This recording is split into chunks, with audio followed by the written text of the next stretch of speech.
हरितालिका तीज की पावन व्रत कथा। शुभ मुहूर्त 17 या 18 सितंबर। संपूर्ण जानकारी।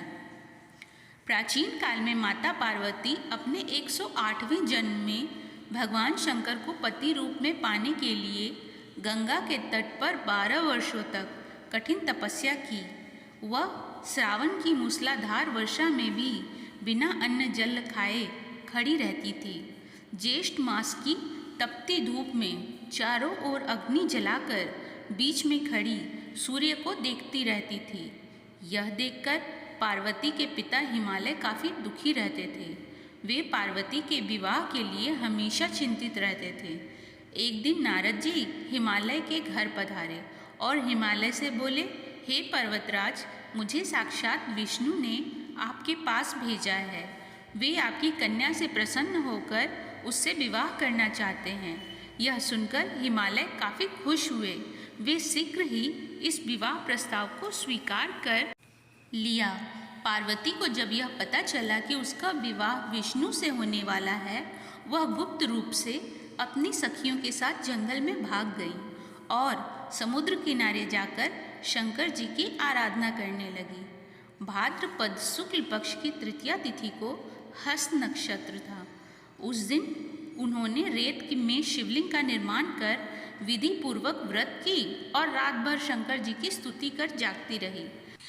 पार्वती जी की इस कष्ट साध्य तपस्या के प्रभाव से शिव जी का आसन डोलने लगा। उनकी समाधि टूट गई। वे पार्वती से खुश होकर उसके सामने प्रकट हुए और वर मांगने को कहा। पार्वती अपने तपस्या के फलस्वरूप शंकर जी को पाकर कहा, मैंने हृदय से आपको पति रूप में वरण कर चुकी हूँ। यदि सचमुच में आप मेरी तपस्या से प्रसन्न होकर यहाँ पधारे हैं तो मुझे अपनी पत्नी के रूप में स्वीकार करें। तब शंकर जी ने पार्वती को अपनी पत्नी के रूप में सहर्ष स्वीकार कर लिया।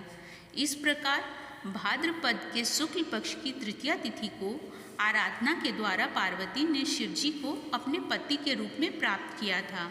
इसीलिए इस तिथि को व्रत करने वाली सभी कुमारियों को मनोवांछित फल मिलता है।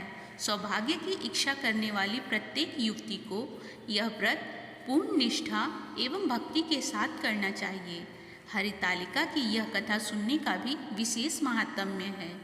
इस व्रत का पालन करने से स्त्रियों का सौभाग्य अखंडित रहता है। जो सौभाग्यवती स्त्रियां यह व्रत नहीं रखती, कुछ वर्ष व्रत कर फिर नहीं रखती, व्रत रखते हुए कुछ खा पी लेती हैं, उन्हें इस जन्म तथा दूसरे जन्म में अनेक प्रकार के संकट उठाने पड़ते हैं। यदि कोई कारणवश उस तिथि को कोई सौभाग्यवती स्त्री यह व्रत नहीं कर सकती तो वह अपने पति या किसी ब्राह्मणी द्वारा भी इसका व्रत पूरा करवा सकती हैं। दरअसल माता पार्वती के कठोर तप से उनकी दशा बहुत खराब रहने लगी थी। उनके पिता उनकी इस दशा से काफ़ी परेशान थे।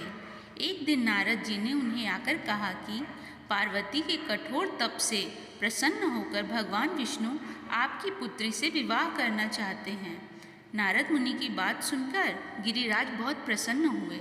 उधर भगवान विष्णु के सामने जाकर नारद मुनि बोले कि गिरिराज पार्वती से आपका विवाह करवाना चाहते हैं। भगवान विष्णु ने भी इसकी अनुमति दे दी। फिर माता पार्वती के पास जाकर नारद जी ने सूचना दी कि आपके पिता ने आपका विवाह भगवान विष्णु से तय कर दिया है। यह सुनकर पार्वती बहुत निराश हुई। उन्होंने अपनी सखियों से अनुरोध कर उसे किसी एकांत गुप्त स्थान पर ले जाने को कहा। माता पार्वती की इच्छानुसार उनके पिता गिरिराज की नज़रों से बचाकर उनकी सखियां माता पार्वती को घने सुनसान जंगल में स्थित एक गुफा में छोड़ आई। यहीं रहकर उन्होंने भगवान शिव को पति रूप में पाने के लिए कठोर तप शुरू किया, जिसके लिए उन्होंने रेत के शिवलिंग की स्थापना की। संयोग से हस्त नक्षत्र में भाद्रपद शुक्ल तृतीया का वह दिन था जब माता पार्वती ने शिवलिंग की स्थापना की थी। इस दिन निर्जला उपवास रखते हुए उन्होंने रात्रि में जागरण भी किया। उनके कठोर तप से भगवान शिव प्रसन्न हुए। माता पार्वती को उनकी मनोकामना पूर्ण होने का वरदान दिया। अगले दिन अपनी सखी के साथ माता पार्वती ने व्रत का पारण किया और समस्त पूजा सामग्री को गंगा नदी में प्रवाहित कर दिया। उधर माता पार्वती के पिता अपनी भगवान विष्णु से पार्वती के विवाह का वचन दिए जाने के पश्चात पुत्री के अकस्मात घर छोड़ देने से व्याकुल थे। पार्वती को तलाशते तलाशते वे उस स्थान तक आ पहुँचे। इसके पश्चात माता पार्वती ने उन्हें अपने घर छोड़ देने का कारण बताया और भगवान शिव से विवाह करने के अपने संकल्प और शिव द्वारा मिले वरदान के बारे में बताया। तब पिता गिरिराज भगवान विष्णु से क्षमा मांगते हुए भगवान शिव से अपनी पुत्री के विवाह को राजी हुए। पंचांग के अनुसार हर साल भाद्रपद माह के शुक्ल पक्ष की तृतीया तिथि को हरतालिका तीज का व्रत रखा जाता है।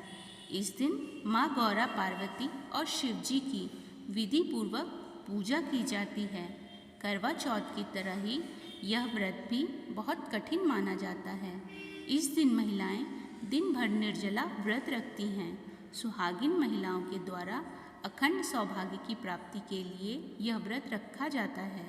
वहीं कुंवारी लड़कियां भी अच्छे वर की कामना के साथ इस व्रत को रखती हैं।